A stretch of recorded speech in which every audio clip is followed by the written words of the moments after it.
ಕರ್ತನಲ್ಲಿ ಪ್ರಿಯರೇ, ಈ ದಿನದ ವೇದ ದಿನಕ್ಕಾಗಿ ಆರಿಸಿಕೊಂಡಿರ್ತಕ್ಕಂಥ ವೇದ ಭಾಗವು ಶ್ರೀ ಲೂಕನ ಬರೆದ ಸುವಾರ್ತೆ 24ನೇ ಅಧ್ಯಾಯ 13ನೇ ವಚನದಿಂದ 35 ವಚನಗಳವರೆಗೆ ಓದಿಕೊಳ್ಳೋಣ. ಲೂಕನ ಬರೆದ ಸುವಾರ್ತೆ 24ನೇ ಅಧ್ಯಾಯ 13ರಿಂದ 35 ವಚನಗಳವರೆಗೆ ಓದಿಕೊಳ್ಳೋಣ. ಅದೇ ದಿನದಲ್ಲಿ ಶಿಷ್ಯರಲ್ಲಿ ಇಬ್ಬರು ಯೆರೂಸಲೇಮಿಗೆ 6.5 ಮೈಲು ದೂರದಲ್ಲಿದ್ದ ಎಮ್ಮಾಹು ಎಂಬ ಹಳ್ಳಿಗೆ ಹೋಗುತ್ತಾ ಸಂಭವಿಸಿದ ಈ ಎಲ್ಲ ಕಾರ್ಯಗಳ ವಿಷಯವಾಗಿ ಸಂಭಾಷಣೆ ಮಾಡುತ್ತಿದ್ದರು.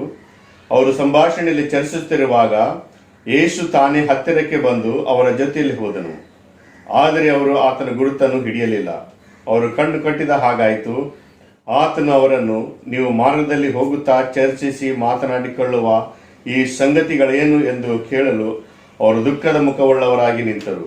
ಅವರಲ್ಲಿ ಕ್ಲಯೋಫನೆಂಬವನು ಮತ್ತು ಆತನನ್ನು ಯೆರೂಸಲೇಮಿಗೆ ಬಂದ ಪರಸ್ಥಳದ ಅವರೆಲ್ಲರಿಗೂ ಈ ದಿವಸಗಳಲ್ಲಿ ಅದರೊಳಗೆ ನಡೆದಿರುವ ಸಂಗತಿಗಳು ಗೊತ್ತಿರಲಾಗಿ ನಿನಗೆ ಮಾತ್ರ ಗೊತ್ತಿಲ್ಲವೋ ಎಂದು ಕೇಳಲು ಆತನು ಅವರನ್ನು, ಯಾವ ಸಂಗತಿಗಳೆಂದು ಕೇಳಿದನು. ಅದಕ್ಕೆ ಅವರು, ನಜರೇತಿನವನಾದ ಯೇಸುವಿನ ಸಂಗತಿಗಳೇ. ಆತನು ದೇವರ ಮುಂದೆ ಮತ್ತು ಮನುಷ್ಯರ ಮುಂದೆ ಕೃತ್ಯದಲ್ಲಿಯೂ ಮಾತಿನಲ್ಲಿಯೂ ಸಮರ್ಥನಾದ ಪ್ರವಾದಿಯಾಗಿದ್ದನು. ಆತನನ್ನು ಮಹಾಯಾಜಕರು ನಮ್ಮ ಅಧಿಕಾರಿಗಳು ಮರಣದಂಡನೆಗೆ ಒಪ್ಪಿಸಿಕೊಟ್ಟು ಶಿಲುಬೆಗೆ ಹಾಕಿಸಿದರು. ನಾವಾದರೂ ಇಸ್ರಾಯೇಲ್ ಜನರನ್ನು ಬಿಡಿಸತಕ್ಕವನು ಆತನಿಗೆಂದು ನಿರೀಕ್ಷಿಸಿಕೊಂಡಿದ್ದೆವು. ಇದು ಮಾತ್ರವಲ್ಲದೆ ಆ ಕಾರ್ಯಗಳು ನಡೆದು ಈ ಹೊತ್ತು 3ನೆಯ ದಿನ. ಆದರೂ ನಮ್ಮಲ್ಲಿ ಕೆಲವು ಮಂದಿ ಸ್ತ್ರೀಯರು ಬೆಳಗಾಗುವಾಗ ಸಮಾಧಿಯ ಬಳಿಯಲ್ಲಿ ಇದ್ದು ಆತನ ದೇಹವನ್ನು ಕಾಣದೆ ಅಲ್ಲಿಂದ ಬಂದು ತಮಗೆ ದೇವದೂತರ ದರ್ಶನವಾಯಿತೆಂದು ಆತನು ಬದುಕುತ್ತಾನೆಂತಲೂ ಅವರು ಹೇಳಿದರೆಂದು ತಿಳಿಸಿ ನಮಗೆ ಆಶ್ಚರ್ಯವನ್ನುಂಟು ಮಾಡಿದರು. ನಮ್ಮ ಸಂಗಡ ಇದ್ದವರಲ್ಲಿ ಕೆಲವರು ಸಮಾಧಿಗೆ ಹೋಗಿ ಆ ಸ್ತ್ರೀಯರು ಹೇಳಿದ ಪ್ರಕಾರವೇ ಕಂಡರು. ಆತನನ್ನು ಮಾತ್ರ ಕಾಣಲಿಲ್ಲ ಎಂದು ಹೇಳಿದರು. ಆತನು ಅವರಿಗೆ, ಎಲ್ಲ ಬುದ್ಧಿಲ್ಲದವರೇ, ಪ್ರವಾದಿಗಳು ಹೇಳಿದೆಲ್ಲವನ್ನು ನಂಬುವವರಲ್ಲಿ ಮಂದ ಹೃದಯರೇ, ಕ್ರಿಸ್ತನು ಇಂಥ ಶ್ರಮಗಳನ್ನು ಅನುಭವಿಸಿ ತನ್ನ ಮಹಾಪದವಿಗೆ ಸೇರುವುದು ಅಗತ್ಯವಾಗಿತ್ತಲ್ಲವೇ ಎಂದು ಹೇಳಿ ಮೋಶೆಯ ಮತ್ತು ಎಲ್ಲ ಪ್ರವಾದಿ ಗ್ರಂಥಗಳ ಮೊದಲುಗೊಂಡು ಸಮಸ್ತ ಗ್ರಂಥಗಳಲ್ಲಿ ತನ್ನ ವಿಷಯವಾಗಿರುವ ಸೂಚನೆಗಳನ್ನು ಅವರಿಗೆ ವಿವರಿಸಿದನು. ಅವರು ಹೋಗುತ್ತಿರುವ ಹಳ್ಳಿಯ ಸಮೀಪಕ್ಕೆ ಬಂದಾಗ ಆತನು ಇನ್ನು ಮುಂದಕ್ಕೆ ಹೋಗುವನಂತೆ ಕಾಣಿಸಿದನು. ಆದರೆ ಅವರು, ನಮ್ಮ ಸಂಗಡ ಇರು, ಸಂಜೆಯಾಯಿತು, ಇವತ್ತು ಇಳಿಯುತ್ತಾ ಬಂತು ಎಂದು ಅವರಿಗೆ ಹೇಳಿ ಬಲವಂತ ಮಾಡಲು ಆತನವರು ಕೂಡ ಇರುವುದಕ್ಕೆ ಉರುಳಕ್ಕೆ ಹೋದನು. ಅವರು ಅವರ ಸಂಗಡ ಊಟಕ್ಕೆ ಕೂತುಕೊಂಡಾಗ ರೊಟ್ಟಿಯನ್ನು ತೆಗೆದುಕೊಂಡು ದೇವರ ಸ್ತೋತ್ರ ಮಾಡಿ ಮುರಿದವರಿಗೆ ಕೊಟ್ಟಿರಲಾಗಿ ಅವರ ಕಣ್ಣುಗಳು ತೆರೆದವು. ಅವರು ಆತನ ಗುರುತನ್ನು ಹಿಡಿದರು. ಆತನು ಅವರ ಕಣ್ಣಿಗೆ ಮಾಯವಾದನು. ಆಗ ಅವರು ಒಬ್ಬರಿಗೊಬ್ಬರು, ಆತನು ದಾರಿಯಲ್ಲಿ ನಮ್ಮ ಸಂಗಡ ಮಾತನಾಡಿದಾಗಲೂ ಗ್ರಂಥಗಳ ಅರ್ಥವನ್ನು ನಮಗೆ ಬಿಚ್ಚಿ ಹೇಳಿದಾಗಲೂ ನಮ್ಮ ಹೃದಯಗಳು ನಮ್ಮಲ್ಲಿ ಕುದಿಯಿತಲ್ಲವೇ ಎಂದು ಹೇಳಿಕೊಂಡರು. ಅದೇ ಗಳಿಯಲ್ಲಿ ಎದ್ದು ಯೆರೂಸಲೇಮಿಗೆ ಹಿಂತಿರುಗಿ ಹೋದರು. ಅಲ್ಲಿ 11 ಮಂದಿ ಶಿಷ್ಯರು ಅವರ ಸಂಗಡ ಇದ್ದವರು ಒಟ್ಟಾಗಿ ಕೂತುಕೊಂಡಿದ್ದು, ಸ್ವಾಮಿ ಎದ್ದದ್ದು ನಿಜ, ಆತನು ಸೀಮೋನನಿಗೆ ಕಾಣಿಸಿಕೊಂಡನು ಎಂದು ಹೇಳುತ್ತಿದ್ದರು. ಇದನ್ನು ಕಂಡು ಅವರು ದಾರಿಯಲ್ಲಿ ನಡೆದ ಸಂಗತಿಯನ್ನು, ರೊಟ್ಟಿ ಮುರಿದವರಲ್ಲಿ ತಾವು ಆತನ ಗುರುತು ಹಿಡಿದೆವೆಂಬುದನ್ನು ವಿವರಿಸಿದರು. ದೇವರು ಓದಿರ್ತಕ್ಕಂಥ ವಾಕ್ಯಗಳನ್ನ ಮಾತ್ಮೀಯ ಲಾಭಕ್ಕಾಗಿ ಆಶೀರ್ವದಿಸಲಿ. ಪ್ರಾರ್ಥನೆ ಮಾಡಿಕೊಳ್ಳೋಣ. ನಮ್ಮನ್ನು ಅತಿಯಾಗಿ ಪ್ರೀತಿಸಿಕೊಂಡು ಬಂದಂಥ ಅತಿ ಪ್ರೀತಿಯುಳ್ಳ ಕರುಣೆಯುಳ್ಳ ನಮ್ಮ ತಂದೆಯಾದ ದೇವರೇ, ನಮ್ಮ ಒಡೆಯನೇ, ನಮ್ಮ ರಕ್ಷಕನೇ, ನಿನ್ನ ಪರಿಶುದ್ಧ ಪಾದದಾಡಿದ ಅವರಲ್ಲಿ ಬಂದು ನಮ್ಮ ಶಿರಗಳನ್ನು ಭಾಗಿಸಿದವರಾಗಿ ನಾವು ನಿನ್ನ ವಂದಿಸಿ ಕೊಂಡಾಡ್ತಾ ಇದ್ದೇವೆ. ತಂದೆ, ಇದಿಗೋ ನಿನ್ನ ಮಕ್ಕಳಾದಂಥ ನಾವು ನಿನ್ನ ಪರಿಶುದ್ಧ ವಾಕ್ಯಗಳನ್ನು ಓದಿ ಧ್ಯಾನ ಮಾಡಿ ಅವುಗಳನ್ನು ಅರ್ಥ ಮಾಡಿಕೊಳ್ಳೋದಕ್ಕೆ ನಾವು ಪ್ರಯತ್ನ ಪಡ್ತಾ ಇದ್ದೇವೆ. ತಂದೆ, ನಿನ್ನ ಸಹಾಯವಿಲ್ಲದೆ ತಂದೆ ಈ ವಾಕ್ಯಗಳನ್ನು ಅರ್ಥ ಮಾಡಿಕೊಳ್ತಕ್ಕಂಥ ಯೋಗ್ಯತೆ ನಮ್ಮಲ್ಲಿಲ್ಲ. ಆದ ಕಾರಣ ತಂದೆ, ನಿನ್ನ ವಾಕ್ಯ ಮುಖಾಂತರ ನಮ್ಮೊಂದಿಗೆ ಮಾತನಾಡು, ಈ ವಾಕ್ಯದ ಅರ್ಥವನ್ನು ತಿಳಿದುಕೊಳ್ಳುವಂತೆ ನೀನು ನಮಗೆ ಸಹಾಯ ನೀಡಬೇಕೆಂದು ಬೇಡುತ್ತಾ ಇದ್ದೇವೆ. ನಿನ್ನ ಪವಿತ್ರಾತ್ಮ ಮುಖಾಂತರ ನಮ್ಮನ್ನು ಸ್ಪರ್ಶಿಸು ತಂದೆ. ನಮ್ಮೆಲ್ಲ ಹೃದಯಗಳನ್ನು ತೆರೆದವರಾಗಿ ನಾವು ನಿನ್ನ ಸ್ವಂತ ರಕ್ಷಕನಾಗಿ ಸ್ವೀಕರಿಸುತ್ತಾ ಇದ್ದೇವೆ ತಂದೆ. ನಮ್ಮೆಲ್ಲರೊಂದಿಗೆ ನೀನು ಮಾತನಾಡು. ಈ ಪ್ರಾರ್ಥನೆಯನ್ನು ಯೇಸುವಿನ ದಿವ್ಯ ನಾಮದಲ್ಲಿ ಬೇಡಿ ಹೊಂದಿದ್ದೇವೆ ತಂದೆಗೆ, ಆಮೆನ್. ಕರ್ತನಲ್ಲಿ ಪ್ರಿಯರೇ, ಕಳೆದ ವಾರ ನಾವು ಯೇಸು ಕ್ರಿಸ್ತನ ಪುನರುತ್ಥಾನದ ವಿಷಯದಲ್ಲಿ ನಾವು ಮನನ ಮಾಡಿದ್ದೇವೆ ಮತ್ತು ಯೆರೂಸಲೇಮಿನ ಸ್ತ್ರೀಯರು ಯೇಸುವನ್ನು ನೋಡುವುದಕ್ಕಾಗಿ ಸಮಾಧಿಗೆ ಹೋದಂಥ ಸಂದರ್ಭದಲ್ಲಿ ಅವರು ಆ ಒಂದು ಸ್ತ್ರೀಯರು ದುಃಖದಲ್ಲಿರ್ತಕ್ಕಂಥ ಸಂದರ್ಭದಲ್ಲಿ ದೇವದೂತರು ಬಂದು ದುಃಖ ಯಾಕೆ ಪಡುತ್ತಾರೆ ಎಂಬುದಾಗಿ ಹೇಳ್ತಕ್ಕಂಥ ಸಂದರ್ಭದಲ್ಲಿ ನೋಡ್ತಾ ಇದ್ದೇವೆ. ಆ ದುಃಖವು ಅವರ ಜೀವನದಲ್ಲಿ ಬಂದಿರತಕ್ಕಂಥ, ಅವ್ರ ಜೀವನದಲ್ಲಿ ಇರತಕ್ಕಂಥ ಒಂದು ದುಃಖಕ್ಕೆ ಮುಖ್ಯವಾದ ಕಾರಣ ಅವರು ಪ್ರೀತಿ ಮಾಡ್ತಕ್ಕಂಥ ಯೇಸು ಕ್ರಿಸ್ತನವರ ಮಧ್ಯದಲ್ಲಿ ಇಲ್ಲದೆ ಹೋದಂಥದ್ದು. ಎರಡನೇದಾಗಿ ಆ ಒಂದು ದುಃಖಕ್ಕೆ ಕಾರಣ ಯೇಸು ಕ್ರಿಸ್ತನು ಎಷ್ಟೋ ಸಂದರ್ಭಗಳಲ್ಲಿ ತನ್ನ ಮರಣವನ್ನು ಮುಂತಿಳಿಸಿರ್ತಕ್ಕಂಥ ವಿಷಯಗಳನ್ನು ನೋಡ್ತಾ ಇದ್ದೇವೆ. ಆದಾಗ್ಯೂ ಆ ಒಂದು ಸ್ತ್ರೀಯರು ಆಗಲಿ ಮತ್ತು ಯೇಸು ಕ್ರಿಸ್ತನ ಶಿಷ್ಯರಲ್ಲಿ ನೋಡೋದಕ್ಕೆ ಬಂದಂಥ ಶಿಷ್ಯರಾಗಲಿ ಈ ವಿಷಯಗಳನ್ನು ಅವರು ನಂಬದೇ ಹೋಗಿರ್ತಕ್ಕಂಥ ವಿಷಯ ನೋಡ್ತಾ ಇದ್ದೇವೆ. ಈ ಕಾರಣದಿಂದ ಆ ಒಂದು ಸ್ತ್ರೀಯರು ಬಹಳಷ್ಟು ದುಃಖದಲ್ಲಿರ್ತಕ್ಕಂಥ ವಿಷಯ ನೋಡ್ತಾ ಇದ್ದೇವೆ. ಅದೇ ರೀತಿಯಲ್ಲಿ ಯೇಸು ಕ್ರಿಸ್ತನ ಶಿಷ್ಯರಲ್ಲೊಬ್ಬರು, ಅಂದರೆ 12 ಮಂದಿ ಶಿಷ್ಯರಲ್ಲಿಲ್ಲ, ಬೇರೆ ಅಂದರೆ 12 ಮಂದಿ ಶಿಷ್ಯರಿಗಿಂತ ಬೇರೆ ಎಷ್ಟೋ ಶಿಷ್ಯರಿದ್ದರು ಯೇಸು ಕ್ರಿಸ್ತನಿಗೆ. ಆ ಒಂದು ಶಿಷ್ಯರಲ್ಲಿ ಇಬ್ಬರು ಯೆರೂಸಲೇಮಿನಿಂದ ಎಮ್ಮಾವು ಎಂಬ ಊರಿಗೆ ಅವರು ಪ್ರಯಾಣ ಮಾಡ್ತಕ್ಕಂಥ ಈ ಒಂದು ವಿಷಯವನ್ನು ನಾವು ಈ ದಿನದಲ್ಲಿ ನಾವು ಮನನ ಮಾಡ್ತಾ ಇದ್ದೇವೆ. ಈ ಒಂದು ಶಿಷ್ಯರು ಎಮ್ಮಾವು ಎಂಬ ಸ್ಥಳಕ್ಕೆ ಪ್ರಯಾಣ ಮಾಡ್ತಕ್ಕಂಥ ಈ ಒಂದು ಸಂದರ್ಭದಲ್ಲಿ ಈ ಒಂದು ಶಿಷ್ಯರು ಕೆಲವು ಯೇಸು ಕ್ರಿಸ್ತನ ವಿಷಯದಲ್ಲಿ ಆಗಿರತಕ್ಕಂಥ ಘಟನೆಗಳು, ಅಂದರೆ ಕಳೆದ ದಿನದಲ್ಲಿ ಆಗಿರ್ತಕ್ಕಂಥ ಘಟನೆಗಳು ಅವರು ಚರ್ಚೆ ಮಾಡುತ್ತಾ ಯಾವ ರೀತಿಯಲ್ಲಿ ಯೇಸು ಕ್ರಿಸ್ತನನ್ನು ಅವರು, ಅಂದರೆ ಸೈನಿಕರು ಹಿಡಿದರು, ಯಾವ ರೀತಿಯಲ್ಲಿ ಆತನನ್ನು ಅವರು ಹಿಡಿದು ಆತನಿಗೆ ಕಷ್ಟ ಕೊಟ್ಟರು, ಆತನು ಹೊಡೆದು ಗೋಡೆಗಳಿಂದ ಹೊಡೆದು ಮುಳ್ಳಿನ ಕಿರೀಟವನ್ನಿಟ್ಟು ಯಾವ ರೀತಿಯಲ್ಲಿ ಯೇಸು ಕ್ರಿಸ್ತನಿಗೆ ಅಪಮಾನ ಮಾಡಿ ಅವರನ್ನು ಯಾವ ರೀತಿಯಲ್ಲಿ ಶಿಲುಬೆ ಮರಣಕ್ಕೆ ಅವರು ಒಪ್ಪಿಸಿಕೊಟ್ಟರು ಮತ್ತು ಯಾವ ರೀತಿಯಲ್ಲಿ ಯೇಸು ಕ್ರಿಸ್ತನು ಆತನು ಶಿಲುಬೆ ಮೇಲೆ ತನ್ನ ಪ್ರಾಣ ಕೊಟ್ಟನು ಎಂಬ ಎಲ್ಲ ವಿಷಯಗಳನ್ನು ಅವರು ಚರ್ಚೆ ಮಾಡಿಕೊಳ್ಳುತ್ತಾ ಹೋಗ್ತಾ ಇದ್ದರು. ಅಂಥ ಸಂದರ್ಭದಲ್ಲಿ ಯೇಸು ಕ್ರಿಸ್ತನು ಇಲ್ಲಿ ನೋಡಬೇಕಾದರೆ ಆ ಒಂದು ಇಬ್ಬರು ಶಿಷ್ಯರ ಒಂದು ಸಂಭಾಷಣೆ ಕೇಳಿ ಹತ್ತಿರ ಬಂದು ಅವರೊಂದಿಗೆ ಆತನು ಮಾತನಾಡಲಿಕ್ಕೆ ಆರಂಭ ಮಾಡಿರ್ತಕ್ಕಂಥ ವಿಷಯ ನೋಡ್ತಾ ಇದ್ದೇವೆ. ಪ್ರಿಯರೇ, ಇಲ್ಲಿ ಯೇಸು ಕ್ರಿಸ್ತನು ಕೇವಲ ಇಬ್ಬರು ಶಿಷ್ಯರೊಂದಿಗೆ ಮಾತನಾಡ್ತಕ್ಕಂಥ ವಿಷಯವನ್ನು ನೋಡಬೇಕಾದರೆ ಇಲ್ಲಿ ಅರ್ಥ ಮಾಡಿಕೊಳ್ತಕ್ಕಂಥ ಮುಖ್ಯವಾದ ಒಂದು ವಿಷಯ, ಯೇಸು ಕ್ರಿಸ್ತನು ಸಾವಿರಾರು ಜನರಿಗೆ ಆತನು ದೈವ ಸಂದೇಶವನ್ನು ಕೊಟ್ಟನು, ಸಾವಿರಾರು ಜನರಿಗೆ ಆತನು ಬೋಧನೆಯನ್ನು ಮಾಡಿದನು ಮತ್ತು ನೋಡ್ತಾ ಇದ್ದೇವೆ ಆತನು ಇಲ್ಲಿ ಇಂಡಿವಿಜುವಲ್ ಪರ್ಸನ್ಸ್ ಆಗಲಿ ಮತ್ತು ಇಬ್ಬರ ಈ ವ್ಯಕ್ತಿಗಳಲ್ಲಿ ಇಲ್ಲಿ ಇರೋದನ್ನು ನೋಡ್ತಾ ಇದ್ದೇವೆ. ನೋಡಬೇಕಾದರೆ ಯೇಸು ಕ್ರಿಸ್ತನಿಗೆ ಎಷ್ಟು ಜನರು ಎಂಬುದಾಗಿ ಆತನಿಗೆ ಎಷ್ಟು ಇಂಪಾರ್ಟೆಂಟ್ ಇರಲಿಲ್ಲ. ಆದರೆ ಯೇಸು ಕ್ರಿಸ್ತನು ತನ್ನ ವಾಕ್ಯಗಳನ್ನು ಒಬ್ಬರಾಗಲಿ ಇಬ್ಬರಾಗಲಿ ಎಷ್ಟೇ ಜನರಾಗಲಿ ತನ್ನ ವಾಕ್ಯಗಳನ್ನು ತನ್ನ ಶಿಷ್ಯರಿಗಾಗಲಿ ಜನರಿಗಾಗಲಿ ಬೋಧಿಸಿರ್ತಕ್ಕಂಥ ವಿಷಯ ನೋಡ್ತಾ ಇದ್ದೇವೆ. मेरे प्यारो, आज के दिन जो मनन के लिए जो चुना हुआ जो शास्त्र भाग में हम देखते हैं, 2 शिष्य जो है, जो 12 शिष्यों में से नहीं था, लेकिन जो है परंतु जो शिष्य कहलाते हैं और यीशु मसीह को मानने वाला, यीशु मसीह के स्वीकार किए हुए ऐसे 2 शिष्य जो है यरूशलेम से यम्माऊ नामक एक गांव सफर कर रहे थे. उस वक्त जो है कि यीशु मसीह का किस प्रकार उनको चल हुआ उसके ऊपर, किस प्रकार उनका अपमान हुआ, किस प्रकार उसे मारा, उसको पीटा, उसका अपमान किया गया, किस प्रकार जो है सूली पर चढ़ाया गया, ये सारे जो इंसिडेंट्स के ऊपर, सारे घटनाओं के ऊपर जो है वे चर्चा करते हुए जा रहे थे. परंतु जो है यीशु मसीह उनके साथ जा रहे थे। और उस वक्त जो है उन व्यक्तियों को उन्होंने पूछा कि आप लोग किस विषय में आप चर्चा कर रहे हैं। तो उस वक्त जो है दो शिष्यों ने कहा कि आप नहीं जानते कि आप इस शहर के लिए आप नए व्यक्ति हो क्या, आप कोई गेस्ट है क्या? क्योंकि जो है पूरे दुनिया को पता है, सभी व्यक्ति को, सभी लोग जानते हैं कल का दिन क्या हुआ है कि यीशु मसीह जो सारे जगत को उद्धार करता है, उस यीशु मसीह का कल जो है उनका सूली पर चढ़ाया गया और उसका मृत्यु हुआ है। ये जो बातें आप नहीं जानते। तो उस वक्त उन्होंने जो उनसे बात करते हुए और यीशु मसीह ने और आगे उनके संभाषण को आगे किया। यहाँ पर जो सीखने वाले बात, पहली बात जो मुद्दा ये है कि यीशु मसीह इस बात को सोचा नहीं कि जो है कि जिसे उनका जो वचन सुना रहे कि दो व्यक्ति है, एक व्यक्ति है और इनके जो ज़्यादा लोग हैं। कई बार जो है हम लोग किसी कभी संदेश देने के बारे में हम सोचते हैं तो ज़्यादा लोग होने से हम लोग अपने आप को बहुत यानी कि अच्छा अपने आप को महसूस करते हैं, या एक दो व्यक्ति को हम लोग ज़्यादा इंपॉर्टेंस नहीं देते। परंतु चाहे एक दो व्यक्ति हो या ज़्यादा संख्या में क्यों ना हो, लेकिन प्रभु यीशु मसीह हर एक व्यक्ति को उन्होंने महत्वपूर्ण स्थान उन्होंने दिया है। और आगे देखेंगे यहाँ पर जो है कि यीशु मसीह के शिष्यों को जो एमाहू नामक इस शहर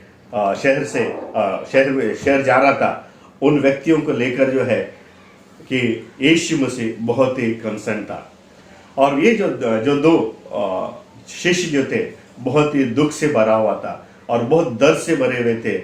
और क्योंकि जो है यीशु मसीह के शिष्य लोग जो है बहुत ही दुख से भरे हुए थे और वे लोग जो निराशा से भरे हुए थे। और वे जो है यीशु मसीह का पीछे करने वाले जो शिष्य है, हमेशा यीशु मसीह के साथ रहने वाले शिष्य है, यीशु मसीह साथ ना रहने के कारण उनको दूसरा कोई रास्ता नहीं दिखा। उन लोग सोचा है कि जो है जो कार्य उन लोग करते थे, पहला जो काम कर रहे थे उसी कार्य करने के लिए यरूशलेम से वो शायद हो सकता है एमाऊ जो है अपने खुद का गाँव हो सकता है, लेकिन जो है अपने जो यीशु मसीह का साथ ना होने के कारण, दूसरे शिष्यों का साथ उनका जो है साथ टूटने के कारण जो है कि उस वक्त जो है बहुत ही दुख से और अपने घर जा रहे थे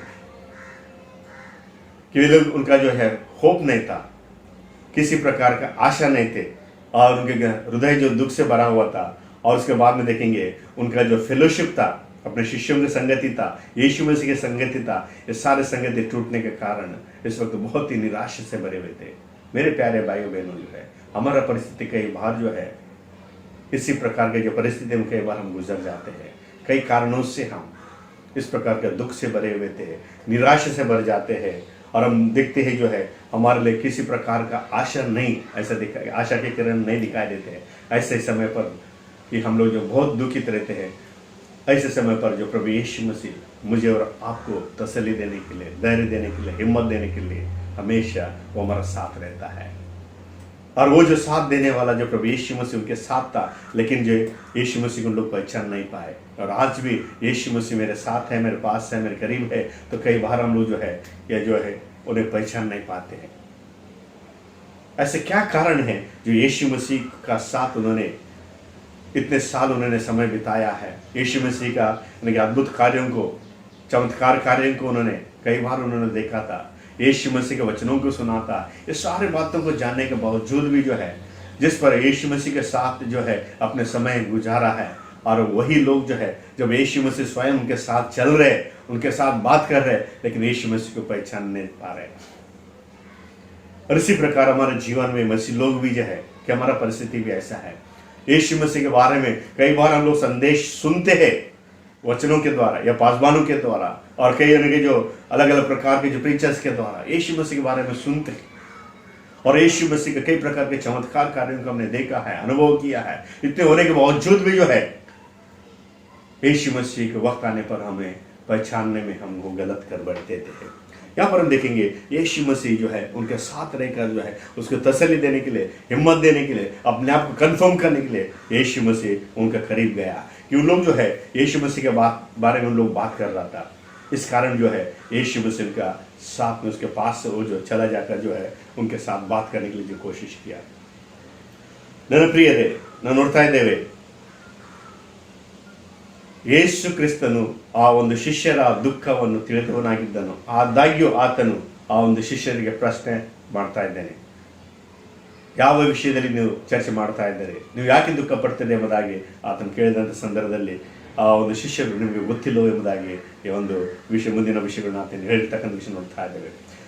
ಅದೇ ರೀತಿ ನೋಡ್ತಾ ಇದ್ದೇವೆ, ಯೇಸು ಕ್ರಿಸ್ತನು ತನ್ನ ಮರಣಕ್ಕಿಂತ ಮುಂಚಿತವಾಗಿ 3 ಸಲ ಆತನು ತನ್ನ ಶಿಷ್ಯರಿಗೆ ತಾನು ಯಾವ ರೀತಿಯಲ್ಲಿ ಬಾಧೆ ಪಡುವನಾಗಿದ್ದಾನೋ ಮತ್ತು ಅದೇ ರೀತಿಯಲ್ಲಿ ಯಾವ ರೀತಿಯಲ್ಲಿ ಆತನನ್ನು ಶಿಲುಬೆಗೆ ಹಾಕಿಸ್ತಾರೋ ಮತ್ತು ಯಾವ ರೀತಿಯಲ್ಲಿ ಆತನು ಸತ್ತು ಹೂಣಲ್ಪಟ್ಟು 3 ದಿನದಲ್ಲಿ ಸತ್ತವರೊಳಗೆ ಎದ್ದು ಬರುವನು ಅಥವಾ ಪುನರುತ್ಥಾನ ಹೊಂದುವನು ಎಂಬ ಎಲ್ಲ ವಿಷಯದಲ್ಲಿ ಆತನು ಮೊದಲೇ वाक्यದಲ್ಲಿ ತನ್ನ ಶಿಷ್ಯರಿಗೆ ಹೇಳಿರ್ತಕ್ಕಂಥ ವಿಷಯವನ್ನು ನೋಡ್ತಾ ಇದ್ದೇವೆ.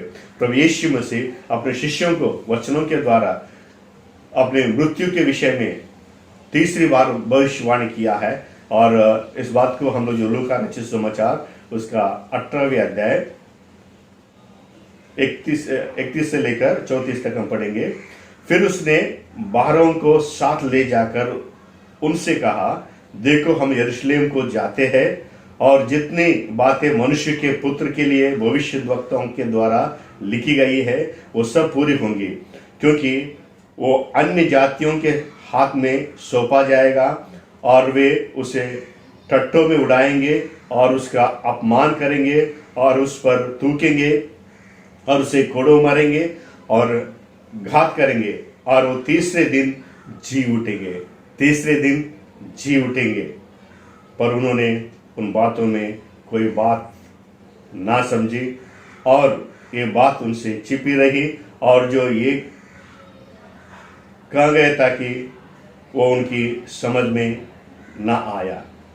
मेरे प्यारे भाइयों, यहाँ पर देखने का मुख्य विषय ये है कि यीशु मसीह अपने मृत्यु के बारे में और उसके पुनरुत्थान के बारे में अपने शिष्यों को कई बार उन्होंने चेतावनी दिया था, परंतु और यीशु मसीह के अपने पुनरुत्थान के बारे में उन्हें कहा गया था, लेकिन उस विषय को उन्होंने स्वीकार नहीं किया। इसी प्रकार यीशु मसीह हमारे जीवन में भी और हर एक के जीवन में भी कई बातें हमसे कहते हैं, लेकिन जिस वक्त हम कहते हैं उस वक्त हम सोचते हैं कि हमने विश्वास किया, परंतु हकीकत में जब यानी कि हमारे जीवन में विश्वास करने के समय आता है, हम उन बातों के ऊपर कि हम लोग यकीन नहीं करते या विश्वास नहीं करते। यहाँ पर हम देखेंगे लूका रचित समाचार उसका 24वां अध्याय और 23वें पद में देखेंगे।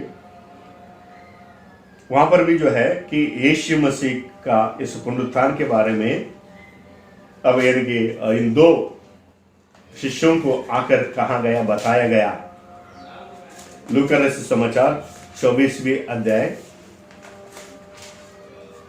लूका रचित समाचार उसका 24वें अध्याय और 23वें पद। और जब उनका शव ना पाया तो एक कहा हुई आई कि हमने स्वर्गदूतों का दर्शन पाया, उन्होंने कहा कि वो जीवित है।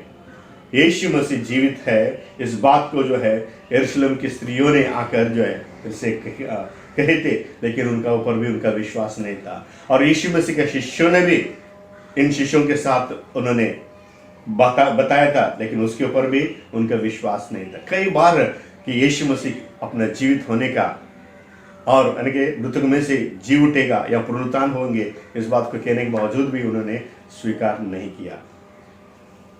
यीशु मसीह का इस विषय का बारे में वे लोग विश्वास नहीं करने का कारण क्या होगा?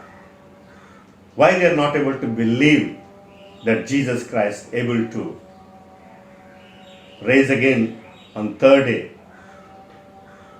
तीसरे दिन यीशु मसीह जो है मृत्यु में से जी उठता है, इसके बारे में लोग क्यों विश्वास कर नहीं पा रहे थे? मेरे प्यारे भाई बहनों, आज के दिन हम देखेंगे पहली बात जो है कि उन लोग जो है यीशु मसीह का ये जो कहा हुआ यानी कि जो भविष्यवाणी के ऊपर उन्होंने विश्वास नहीं किया, परंतु जो लोग अपने आंखों के सामने उन्होंने देखा यीशु मसीह को क्रूस पर चढ़ाते हुए, इसका अर्थ ये होता है कि आंखों देखी जो बातें हैं उन बातों के ऊपर उन्होंने विश्वास किया, परंतु यीशु मसीह कहा हुआ जो बातें हैं उनके ऊपर उन्होंने विश्वास नहीं किया। और यहां तक भी देखेंगे, लोगों ने भी उनसे आके कहा कि यरूशलेम की स्त्रियों ने आके भी उनसे कहा, शिष्यों ने भी आके उनसे कहा, और शास्त्रों में भी ये बात लिखा है, इतने होने के बावजूद भी उसके ऊपर विश्वास ना करते हुए, कि उन्होंने आंखों देखी बातों के ऊपर उन्होंने सिर्फ विश्वास किया, कि यीशु मसीह की मृत्यु के बारे में सिर्फ वे लोग विश्वास किया, परंतु पुनरुत्थान के बारे में विश्वास नहीं किया।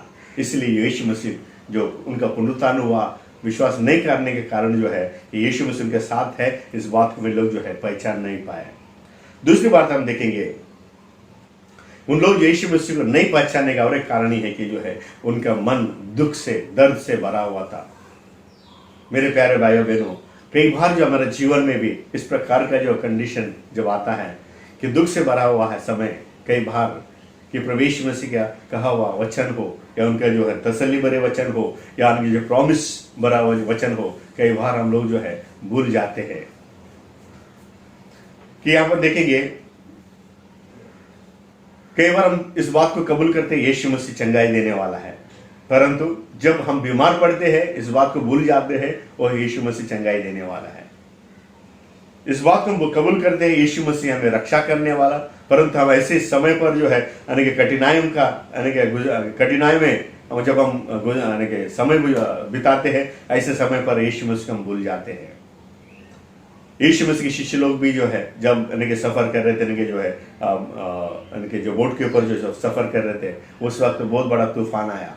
उस वक्त जो यीशु मसीह उनके साथ होने के बावजूद भी जो है यीशु मसीह का पहचान नहीं पाया, और यीशु मसीह उनके साथ है इस बात को उन लोग भूल गए।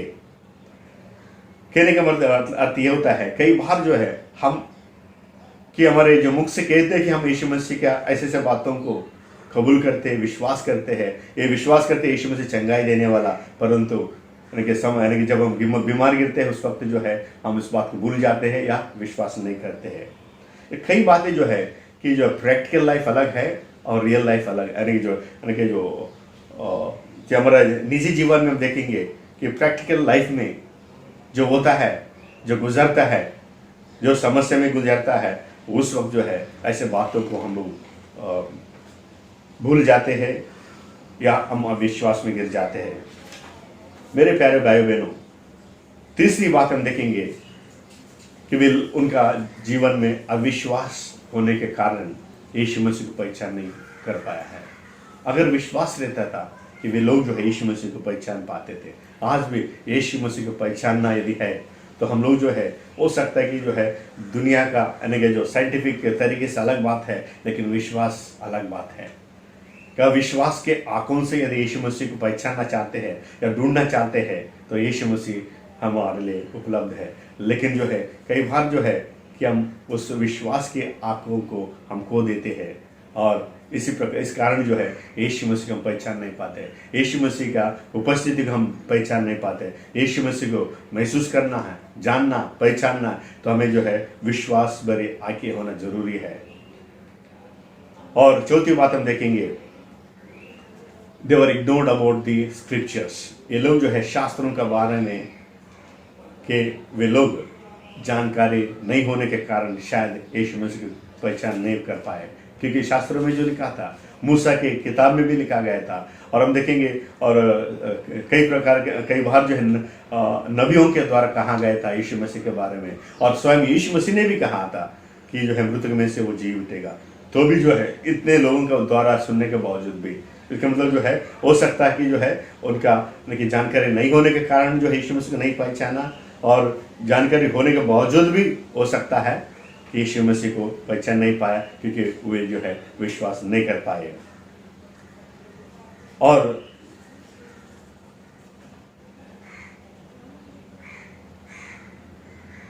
यहाँ पर हम देखेंगे कि ये जो बातें को उन्होंने विश्वास इसीलिए नहीं किया होगा, हो सकता है कि जो है उनके नज़रों में, उनके विचारों में, उनके एक्सपीरियंस के अनुसार जो है यीशु मसीह मृत्यु में से जी उठना संभव नहीं है।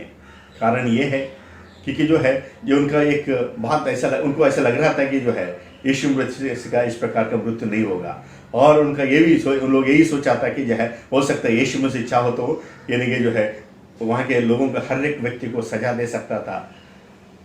लेकिन ये लोग सोचा था यीशु मसीह जो है इमीडिएटली अपने जो ताकत को दिखाएंगे, लेकिन उन लोग जैसा सोचा था, जिस प्रकार का मसीहा को उन लोग जो एक्सपेक्ट किया था उस प्रकार ना हुआ है। इसलिए जो उनका एक्सपेक्टेशन पूरा नहीं होने के कारण कई बार हो सकता उन लोग यीशु मसीह को पहचान नहीं कर पाया। लेकिन यीशु मसीह स्वयं अपने शिष्यों को कंफर्म करने के लिए कोशिश किया कि उनके साथ बातचीत करके, और जब उन लोग समझ नहीं पाए तो उन्होंने जो शास्त्रों को खोलकर जो है पढ़कर उनको बताने के लिए उन्होंने कोशिश किया। सो इसी प्रकार आज भी है, मुझे और आपको भी इसी प्रकार कंफर्ट करना चाहता है।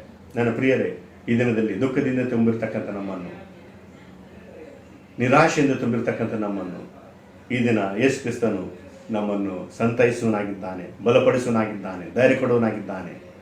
ಬೇರೆ ಬೇರೆ ವಿಧವಾದ ರೀತಿಯಲ್ಲಿ ನಾವು ದುಃಖದಲ್ಲಿ ಇದ್ದೇವೆ। ವಿಶೇಷವಾದ ರೀತಿಯಲ್ಲಿ ಸಂಪೂರ್ಣವಾದ ವಿಶ್ವವು, ಎಲ್ಲ ದೇಶದ ಎಲ್ಲ ಜನರು, ಕ್ರೈಸ್ತರಾಗಿರ್ತಕ್ಕಂಥ ನಾವು ಪ್ರತಿಯೊಬ್ಬರು ಕೊರೋನಾ ಈ ಒಂದು ವೈರಸ್ನಿಂದ ನಾವು ಬೇರೆ ಬೇರೆ ವಿಧವಾದ ರೀತಿಯಲ್ಲಿ ನಾವು ಕಷ್ಟಪಡ್ತಾ ಇದ್ದೇವೆ। ಬಡವರ ಕಷ್ಟ ಬೇರೆ, ಹಣ ಇದ್ದವರ ಕಷ್ಟ ಬೇರೆ, ಕೆಲಸವಿಲ್ಲದಂಥವರ ಕಷ್ಟ ಬೇರೆ, ಪ್ರತಿಯೊಬ್ಬ ಜನರ ಒಂದು ಕಷ್ಟ ಬೇರೆ ಬೇರೆಯಾಗಿರ್ತವೆ। ಅದು ಏನಿದ್ರು ಸಹ ಈ ಒಂದು ಕರೋನಾ ಎಂಬತಕ್ಕಂಥ ಈ ಒಂದು ವೈರಸ್ ಮುಖಾಂತರ ಎಷ್ಟೋ ಜನರು ಕಷ್ಟದಲ್ಲಿದ್ದಾರೆ, ದುಃಖದಲ್ಲಿದ್ದಾರೆ, ನಿರಾಶೆಯಿಂದ ತುಂಬಿರ್ತಕ್ಕಂಥ ನಮಗೆ ದೇವರು ಈ ಒಂದು ಆತನು ನಮಗೆ ಸ್ವಸ್ಥ ಕೊಡ್ತಕ್ಕಂಥ ಈ ಒಂದು ಆಶ್ವಾಸನೆ ಸಹ ಅದನ್ನು ಕೊಡಲಿಕ್ಕೆ ಸಿದ್ಧನಾಗಿದ್ದಾನೆ। ನನ್ನ ಪ್ರಿಯರೇ, ಅಂಥ ಆಶ್ವಾಸನೆಯನ್ನು ನಾವು ಸ್ವೀಕಾರ ಮಾಡಲಿಕ್ಕೆ ತಯಾರಿದ್ದೆವು। ಆ ಒಂದು ಆತ ಕೊಟ್ಟಿರ್ತಕ್ಕಂಥ ಪ್ರಾಮಿಸಸ್ ಅವುಗಳನ್ನು ನಾವು ವಿಶ್ವಾಸದಿಂದ ಸ್ವೀಕರಿಸಲಿಕ್ಕೆ ನಾವು ಸಿದ್ಧರಾಗಿದ್ದೆವು। ಅದಾದ ನಂತರ ನೋಡ್ತಾ ಇದ್ದೇವೆ ಯೇಸು ಕ್ರಿಸ್ತನವರು ಆಮಂತ್ರಿಸಿರ್ತಕ್ಕಂಥ ವಿಷಯ ನೋಡ್ತಾ ಇದ್ದೇವೆ। ಯೇಸು ಕ್ರಿಸ್ತನವರು ಆಮಂತ್ರಿಸಿರ್ತಕ್ಕಂಥ ವಿಷಯಗಳನ್ನು ನಾವು ಈ ಒಂದು ವಾಕ್ಯದಲ್ಲಿ ನಾವು ನೋಡ್ತಾ ಇದ್ದೇವೆ।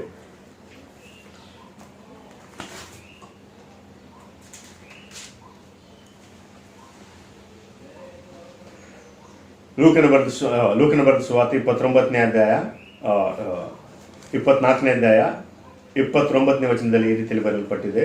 लूका का रचित समाचार उसका 24वें अध्याय 29वां पद इस प्रकार लिखा है, परंतु उन्होंने ये कहकर उसे रोका, हमारे साथ रहे, क्योंकि संध्या हो चली है और दिन अब बहुत ढल गया है। तब वो उनके साथ रहने के लिए भीतर आया है। देखिए, यीशु मसीह को ये दो शिष्यों ने उन्होंने आमंत्रण किया कि हमारे पास रहो, हमारे साथ रहो, क्योंकि समय हो चुका है। देखिए, यीशु मसीह के ये दो शिष्यों ने उन्होंने आमंत्रण किया कि मैं और आप जो है यीशु मसीह को आमंत्रण करने के लिए तैयार है, हमारा साथ उनके यीशु मसीह के साथ हम उन समय बिताने के लिए तैयार है। और यीशु मसीह के साथ जो है वचनों के द्वारा उस बात को कंफर्म करने के लिए, वचनों के द्वारा हमारे विश्वास को मजबूत करने के लिए क्या हम तैयार है। ये जो शिष्यों का विश्वास तब बढ़ा है कि लोग जो है यीशु मसीह का साथ अपने समय बिताया, यीशु मसीह के साथ उन लोग जो वार्तालाप किया है, डिस्कशन किया है, और उसके साथ शास्त्रों को उन्होंने अध्ययन किया है। उसके बाद में यीशु मसीह को अपने घर में इनवाइट किया है, अपने घर में आमंत्रण दिया है, और अपने घर में उनके साथ रहने के लिए कोशिश किया। और हम देखेंगे यीशु मसीह जो है प्रभु भोज को उन्होंने जो देखेंगे जो है उसको रोटी को तोड़कर अपने शिष्यों को उन्होंने दिया है।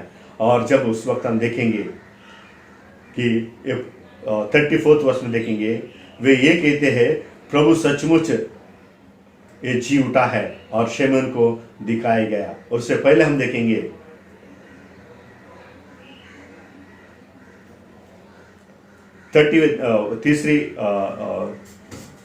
30th वर्ष, जब वो उनके साथ भोजन करने बैठा तो उसने रोटी लेकर धन्यवाद किया और उसे तोड़कर उनको देने लगा।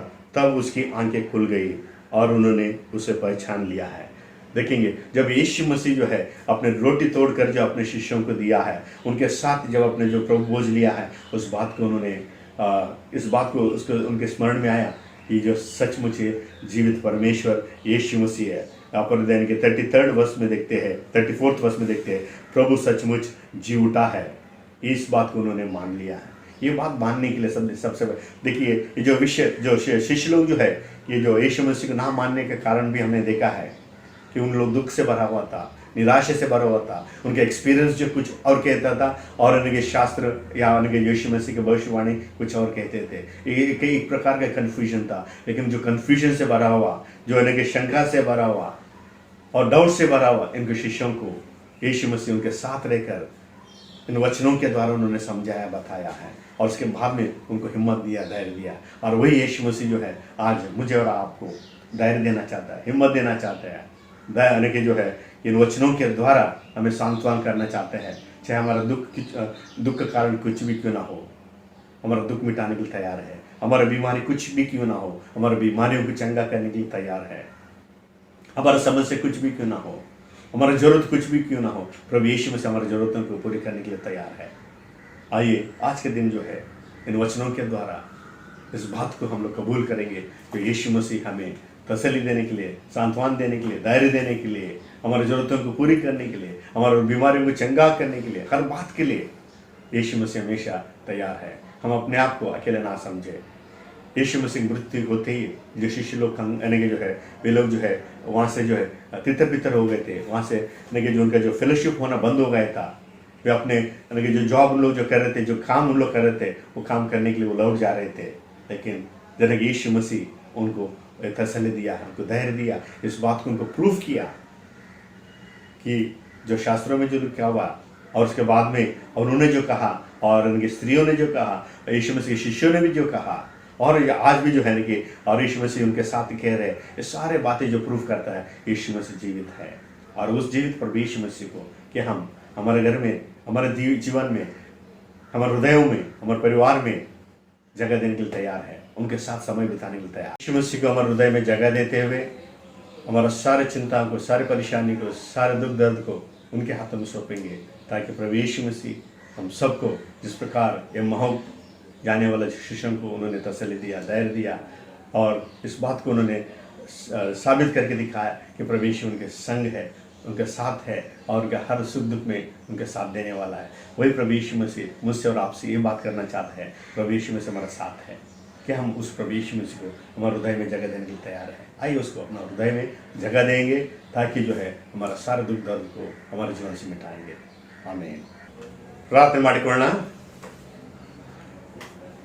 ಪ್ರೀತಿಯಲ್ಲಿ ಐಶ್ವರ್ಯನಾದ ನಮ್ಮ ಪರಮ ಪ್ರೀತಿಯುಳ್ಳ ತಂದೆಯಾದ ದೇವರಿನ ಪ್ರೀತಿಯುಳ್ಳ ಹಸ್ತ ನಮ್ಮನ್ನು ಒಪ್ಪಿಸಿಕೊಡ್ತಾ ಇದ್ದೇವೆ ತಂದೆ. ನಿನ್ನ ಶಿಷ್ಯರು ಎಮ್ಮಾವು ಎಂಬ ಗ್ರಾಮಕ್ಕೆ ಪ್ರಯಾಣ ಮಾಡ್ತಕ್ಕಂಥ ಸಂದರ್ಭದಲ್ಲಿ ಆ ಶಿಷ್ಯರು ನಿರಾಶೆಯಿಂದ ತುಂಬಿರತಕ್ಕಂಥ ಸಂದರ್ಭದಲ್ಲಿ ತಂದೆ, ನೀನು ಅವರೊಂದಿಗೆ ಪ್ರಯಾಣ ಮಾಡಿದ್ದಾಗಿಯೂ ನಿನ್ನನ್ನು ಅವರು ಅರಿಯಲಿಲ್ಲ, ತಿಳಿದುಕೊಳ್ಳಲಿಲ್ಲ ತಂದೆ. ಅದೇ ಪರಿಸ್ಥಿತಿ ನಮ್ಮಲ್ಲಿ ಉಂಟು ತಂದೆ. ನಾವು ಎಷ್ಟೋ ಸಂದರ್ಭದಲ್ಲಿ ನಾವು ವಾಕ್ಯ ಮುಖಾಂತರ ನಿನ್ನ ವಿಷಯದಲ್ಲಿ ನಾವು ತಿಳಿಯುತ್ತೇವೆ, ಕೇಳುತ್ತೇವೆ, ಅನುಭವ ಪಡುತ್ತೇವೆ. ಆದಾಗ್ಯೂ ಸಹ ತಂದೆ, ನೀವು ನಿಜ ಜೀವನದಲ್ಲಿ ನಾವು ಕಷ್ಟದಲ್ಲಿರ್ತಕ್ಕಂಥ ಸಂದರ್ಭದಲ್ಲಿ, ಚಿಂತೆಯಲ್ಲಿರ್ತಕ್ಕಂಥ ಸಂದರ್ಭದಲ್ಲಿ, ದುಃಖದಲ್ಲಿರ್ತಕ್ಕಂಥ ಸಂದರ್ಭದಲ್ಲಿ ತಂದೆ ಕೆಲವು ವಿಷಯಗಳನ್ನು ನಾವು ನಂಬುವುದಿಲ್ಲ ತಂದೆ. ನಿನ್ನ ಮೇಲೆ ನಾವು ಭರವಸೆ ಇಡುವುದಿಲ್ಲ.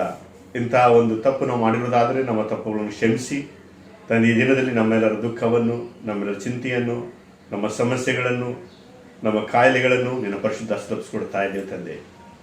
ನಿರಾಶೆಯಿಂದ ತುಂಬಿರತಕ್ಕಂಥ ನಮ್ಮ ಜೀವನವನ್ನು ಆಶೆಯಿಂದ ತುಂಬಿಸಬೇಕೆಂಬುದಾಗಿ, ವಿಶ್ವಾಸದಿಂದ ತುಂಬಿಸಬೇಕೆಂಬುದಾಗಿ ತಂದೆ, ನಮ್ಮ ಹೃದಯಗಳನ್ನು ಬಲಪಡಿಸಬೇಕೆಂಬುದಾಗಿ ನಾವು ನಿನ್ನ ಕೋರೋರಾಗಿದ್ದೇವೆ. ಪ್ರತಿಯೊಬ್ಬರ ಹೃದಯಗಳನ್ನು ಸ್ಪರ್ಶಿಸಬೇಕೆಂಬುದಾಗಿ ನಾವು ಪ್ರಾರ್ಥಿಸ್ತಾ ಇದ್ದೇವೆ ತಂದೆ. ಲೋಕದ ಎಲ್ಲ ಕಡೆಗಳಲ್ಲಿ ತಂದೆ ಜನರು ಕೊರೋನಾ ಎಂಬ ಈ ಒಂದು ವೈರಸ್ ಮುಖಾಂತರ ಭಾಳಷ್ಟು ಕಷ್ಟದಲ್ಲಿ, ದುಃಖದಲ್ಲಿರ್ತಕ್ಕಂಥ ಸಂದರ್ಭದಲ್ಲಿ ದಿಕ್ಕು ತೋಚದ ಒಂದು ಪರಿಸ್ಥಿತಿಯಲ್ಲಿದ್ದಾರೆ ತಂದೆ. ತಮ್ಮ ಪ್ರಯತ್ನಗಳು ಪಡುತ್ತಾ ಇದ್ದಾರೆ. ಆದಾಗ್ಯೂ ಸಹ ತಂದೆ, ಮನುಷ್ಯರ ಪ್ರಯತ್ನಗಳು ವ್ಯರ್ಥ ತಂದೆ. ಈ ವಿಷಯದಲ್ಲಿ ನೀವು ನಮ್ಮ ಜೊತೆಯಲ್ಲದೆ ಹೋದರೆ ತಂದೆ, ನಮಗೆ ಸಹಾಯ ಮಾಡದೆ ಹೋದರೆ ತಂದೆ, ಈ ಲೋಕದಲ್ಲಿ ಯಾವುದೇ ವ್ಯಕ್ತಿ ಆಗಲಿ, ಯಾವುದೇ ವಸ್ತು ಆಗಲಿ, ಯಾವುದೇ ವಿಷಯವಾಗಲಿ ನಮಗೆ ಸಹಾಯ ಮಾಡಲಿಕ್ಕೆ ಸಾಧ್ಯವಿಲ್ಲ ತಂದೆ. ಕ್ರೈಸ್ತರಾಗಿರ್ತಕ್ಕಂಥ ನಾವು, ನಿನ್ನನ್ನು ನಂಬಿರ್ತಕ್ಕಂಥ ನಾವು ತಂದೆ, ನಿನ್ನನ್ನು ದೃಷ್ಟಿಸಿದವರಾಗಿ ನಿನ್ನ ಸಹಾಯವನ್ನು ಪಡೆಯುವಂತೆ ನೀನು ನಮಗೆ ಕೃಪೆ ತೋರಬೇಕೆಂಬುದಾಗಿ ನಾನು ಪ್ರಾರ್ಥಿಸ್ತಾ ಇದ್ದೇವೆ ತಂದೆ. ಈ ಅಸಾಧ್ಯವಾದ ಈ ವಿಷಾಣುವಿನ ಮುಖಾಂತರ, ಈ ಕೊರೋನಾ ವೈರಸ್ ಮುಖಾಂತರ ತಂದೆ, ವಿಶ್ವವನ್ನು, ನಮ್ಮ ಭಾರತ ದೇಶವನ್ನು ತಂದೆ ನೀನು ವಿಶೇಷವಾದ ರೀತಿಯಲ್ಲಿ ಸಂರಕ್ಷಿಸಬೇಕೆಂಬುದಾಗಿ ಕೋರುತ್ತಾ ಇದ್ದೇವೆ. ವಿಶೇಷವಾದ ರೀತಿಯಲ್ಲಿ ತಂದೆ, ನಮ್ಮ ಸಭೆಯಲ್ಲಿರ್ತಕ್ಕಂಥ ಎಲ್ಲ ಸಭಿಕರನ್ನು ಸಹ ನಿನ್ನ ಪರಿಶುದ್ಧ ಹಸ್ತದಲ್ಲಿ ಒಪ್ಪಿಸ್ಕೊಡ್ತಾ ಇದ್ದೇವೆ ತಂದೆ. ತಿನ್ನಲಿಕ್ಕೆ ಆಹಾರವಿಲ್ಲದಂಥ ಎಲ್ಲ ಬಡ ಮಕ್ಕಳನ್ನು ಸಹ ನಿನ್ನ ಪರಿಶುದ್ಧ ಹಸ್ತದಲ್ಲಿ ಒಪ್ಪಿಸ್ಕೊಡ್ತಾ ಇದ್ದೇವೆ. ಅವರಿಗಿರ್ತಕ್ಕಂಥ ಕಷ್ಟವನ್ನು, ಚಿಂತೆಯನ್ನು, ಬಾಧೆಯನ್ನು ತಂದೆ ನಿನ್ನ ಪರಿಶುದ್ಧ ಹಸ್ತದಲ್ಲಿ ಒಪ್ಪಿಸ್ಕೊಡ್ತಾ ಇದ್ದೇವೆ ತಂದೆ. ಅವರಿಗೆ ಎಲ್ಲ ಅವಶ್ಯಕತೆಗಳನ್ನು ನೀಗಿಸಬೇಕೆಂಬುದಾಗಿ ನಾನು ಪ್ರಾರ್ಥಿಸ್ತಾ ಇದ್ದೇವೆ.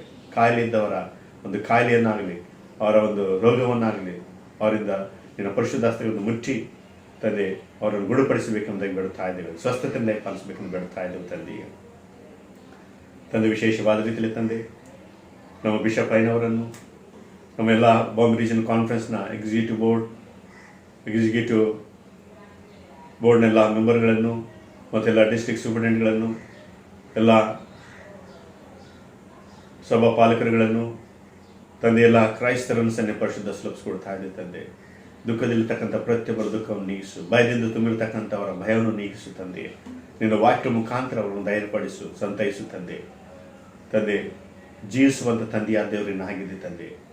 ಆದ ಕಾರಣ ಜೀವಿಸುವಂಥ ತಂದೆಯು ನಮ್ಮ ಹೃದಯದಲ್ಲಿ, ನಮ್ಮ ಜೀವನದಲ್ಲಿ ಸಹ ಜೀವಿಸಬೇಕೆಂಬುದಾಗಿ ನಾವು ನಿಮ್ಮನ್ನು ಪ್ರಾರ್ಥಿಸ್ತಾ ಇದ್ದೇವೆ.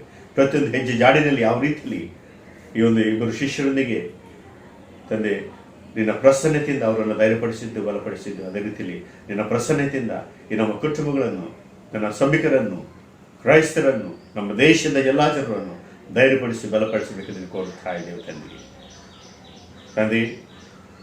ಮತ್ತೊಂದು ಆವರ್ತಿ ತಂದೆ, ನಿನ್ನ ಮಕ್ಕಳಾದಂಥ ನಾವು ನಿನ್ನ ಪಾದದಡಿದ ಅವರಲ್ಲಿ ಬಂದು ನಮ್ಮ ಶರೀರವನ್ನು ಭಾಗಿಸಿದವರಾಗಿ ತಂದೆ ನಿನ್ನ ನಮ್ಮ ಸ್ವಂತ ರಕ್ಷಣೆ ಸ್ವೀಕರಿಸುತ್ತಾ ಇದ್ದೇವೆ. ಯಾವ ರೀತಿಯಲ್ಲಿ ಇಬ್ಬರು ಶಿಷ್ಯರು ತಂದೆ ತಮ್ಮ ಮನೆಯಲ್ಲಿ ತಂದೆ ನಿಮಗೆ ಸ್ಥಳವನ್ನು ಕೊಟ್ಟರು ತಂದೆ, ನೀನು ಅವರೊಂದಿಗೆ ವಾಸಿಸಿ ಅವರೊಂದಿಗೆ ಸಮಯವನ್ನು ಕೊಟ್ಟು ತಂದೆ ಅವರೊಂದಿಗೆ ಊಟ ಮಾಡಿರ್ತಕ್ಕಂಥ ದೇವರು ತಂದೆ, ಇದರಲ್ಲಿ ನಮ್ಮ ಹೃದಯಗಳಲ್ಲಿ ಬಂದು ನೀನು ವಾಸಿಸಬೇಕಂತ ನಾವು ನಮ್ಮ ಹೃದಯದಲ್ಲಿ ನಾವು ಸ್ವೀಕರಿಸುತ್ತಾ ಇದ್ದೇವೆ.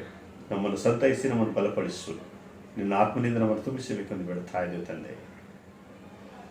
ಮತ್ತೊಂದು ಆವರ್ತಿ ತಂದೆ, ವಿಶೇಷವಾದ ರೀತಿಯಲ್ಲಿ ಕೊರೋನಾ ಈ ಒಂದು ವಿಷಾಣು ಮುಖಾಂತರ ಸಾಯ್ತಕ್ಕಂಥ ಪರಿಸ್ಥಿತಿಯಲ್ಲಿರ್ತಕ್ಕಂಥ ಪ್ರತಿಯೊಬ್ಬ ನನ್ನ ಮಕ್ಕಳನ್ನು ನಿನ್ನ ಹಸ್ತದಲ್ಲಿ ಒಪ್ಪಿಸ್ಕೊಡ್ತಾ ಇದ್ದೇವೆ ತಂದೆ. ಅವರನ್ನು ಪರಿಶುದ್ಧ ಹಸ್ತವನ್ನು ಮುಚ್ಚಿ ಅವರಿಗೆ ಜೀವನ ದಾನ ಮಾಡಬೇಕೆಂದು ಬೇಡ್ತಾ ಇದ್ದೇವೆ. ಅವರು ನಿನ್ನ ಸ್ವಂತ ರಕ್ಷಣೆ ಸ್ವೀಕರಿಸುವಂತೆ ನಾನು ಪ್ರಾರ್ಥಿಸ್ತಾ ಇದ್ದೇವೆ ತಂದೆ.